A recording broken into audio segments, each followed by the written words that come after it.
Bonjour à tous. L'objectif de cette vidéo est d'être capable d'équilibrer l'équation de réaction chimique ou encore ajuster l'équation chimique ou encore ajuster les coefficients stoichiométriques d'une équation chimique. Alors on commence dans un premier temps par quelques rappels. Quand on écrit la formule chimique d'une entité chimique, on écrit le symbole de chaque élément chimique avec en indice le nombre d'atomes de chaque élément. Quand il n'y a qu'un seul atome, on n'écrit rien. Ici, j'ai pris l'exemple de la molécule d'eau qui contient 2 atomes d'hydrogène et 1 atome d'oxygène.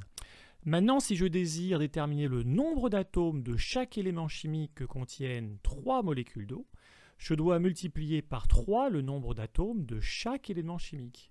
Dans 3 molécules d'eau, il y a donc 6 atomes d'hydrogène et 3 atomes d'oxygène. Maintenant, en ce qui concerne la formule chimique d'un ion, la charge est située en haut à droite du symbole de l'élément chimique. L'ion Ca2+, qui provient d'un atome de calcium qui a perdu 2 électrons, possède 2 charges positives excédentaires. Il possède 2 protons de plus que le nombre d'électrons. Si je désire déterminer le nombre de charges positives excédentaires que possèdent 2 ions Ca2+, je dois multiplier le nombre d'entités chimiques, 2 ici, par le nombre de charges excédentaires, ce qui donne 4 charges positives excédentaires.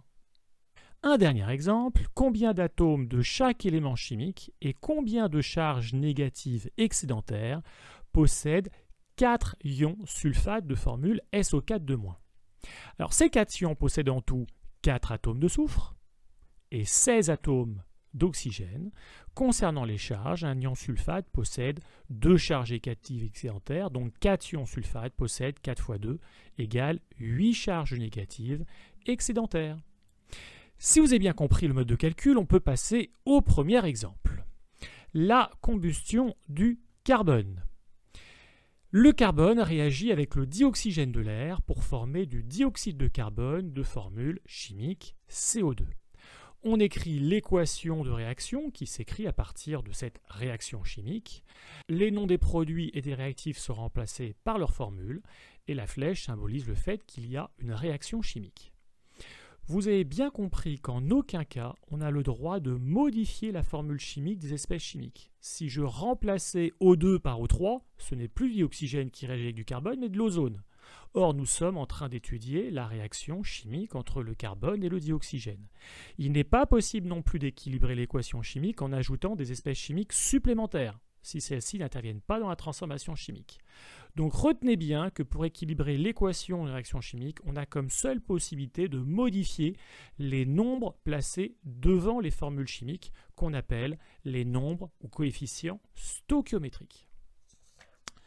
Tout comme la formule chimique d'une espèce chimique, lorsque le nombre stoichiométrique est égal à 1, on n'écrira rien du tout. Prenez aussi l'habitude de mettre entre parenthèses l'état physique des espèces chimiques, S comme solide, L comme liquide, G comme gaz et AQ comme aqueux, état dissous dans l'eau. Alors Antoine Lavoisier, grand savant français du XVIIIe siècle et considéré comme le père de la chimie moderne, a été le premier à énoncer la loi de conservation de la matière. Rien ne se perd, tout se transforme. En d'autres termes, dans une réaction chimique, le nombre d'atomes de chaque élément chimique se conserve.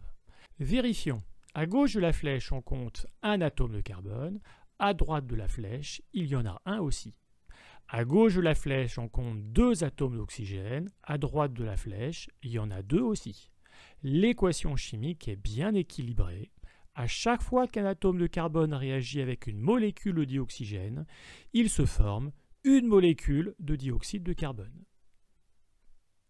Deuxième exemple, la combustion du méthane. Du méthane, de formule chimique CH4, réagit avec du dioxygène pour former de l'eau et du dioxyde de carbone. Alors, une astuce avant de commencer à équilibrer, repérez quand elle existe l'espèce chimique ou les espèces chimiques qui ne comportent qu'un seul élément chimique, afin de ne les équilibrer qu'en dernier. Vous allez comprendre pourquoi ensuite. Donc, dans mon exemple, je compterai le nombre d'atomes d'oxygène en dernier. Parmi les réactifs, il y a un atome de carbone. Parmi les produits, il y en a un aussi. Le nombre d'atomes de carbone à gauche de la flèche est égal au nombre d'atomes de carbone à droite de la flèche. Donc je passe à l'élément chimique suivant. Parmi les réactifs, il y a 4 atomes d'hydrogène. Parmi les produits, il y en a 2. Il n'y en a pas autant, je vais donc devoir ajuster les nombres stoichiométriques afin que le nombre d'atomes d'hydrogène soit égal. Je n'ai pas d'autre solution que d'ajouter une molécule d'eau afin d'en avoir 2 et obtenir 4 atomes d'hydrogène parmi les produits. Je passe à l'élément oxygène. Parmi les réactifs, il y a 2 atomes d'oxygène. Parmi les produits, attention, les 2 produits possèdent cet élément chimique. Il y en a 2 dans une molécule de CO2 et 2 dans 2 molécules d'eau, ce qui fait un total de 4 atomes. Il en faut donc aussi 4 parmi les réactifs. Je n'ai pas d'autre choix que d'ajouter une molécule de dioxygène afin d'en avoir 2 et avoir 4 atomes d'oxygène à gauche et à droite de la flèche. Alors vous avez sûrement compris pourquoi on a terminé par l'élément oxygène. En modifiant le coefficient stoichiométrique devant le dioxygène, je ne modifie que le nombre d'atomes d'oxygène et aucun autre type d'atome. Ça m'évite de faire des calculs inutilement. Enfin, je n'oublie pas de prendre un peu de temps pour vérifier que l'équation trouvée est bien équilibrée. Pour rappel, une équation chimique ne nous donne aucune information sur les quantités de matière mises en jeu. Elle nous donne simplement une information sur les proportions dans lesquelles les espèces chimiques interviennent. Pour chaque molécule de méthane réagissant avec 2 molécules d'oxygène, il se forme une molécule de dioxyde de carbone et 2 molécules d'eau. On passe maintenant à une équation chimique mettant en jeu des charges électriques. La corrosion du zinc par un acide. Alors on procède de la même manière en commençant, astuce à retenir, par équilibrer la charge électrique de part et d'autre de la flèche. L'ion H+ possède une charge positive excédentaire et l'ion zinc 2. On doit donc ajouter un ion H+ pour obtenir le même nombre de charges électriques parmi les réactifs et les produits. Maintenant qu'on s'est occupé de la charge électrique, on s'intéresse à la conservation du nombre d'atomes de chaque élément chimique. Parmi les réactifs, il y a un atome de zinc. Parmi les produits, il y en a un aussi. Le nombre d'atomes de zinc à gauche de la flèche est égal au nombre d'atomes de zinc à droite de la flèche. Je passe donc à l'élément chimique suivant. Parmi les réactifs, il y a 2 atomes d'hydrogène. Parmi les produits, il y en a 2 aussi. L'équation chimique est donc bien équilibrée. Néanmoins, je n'oublie pas de prendre un peu de temps pour vérifier que l'équation trouvée est bien équilibrée.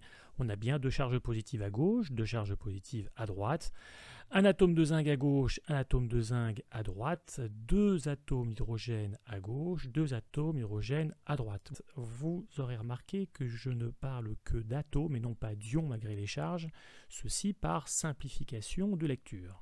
Voilà, cette vidéo est terminée. Si vous désirez vous entraîner en ajustant les coefficients stoichiométriques de ces 2 équations chimiques, je vous invite à mettre cette vidéo en pause pour les noter.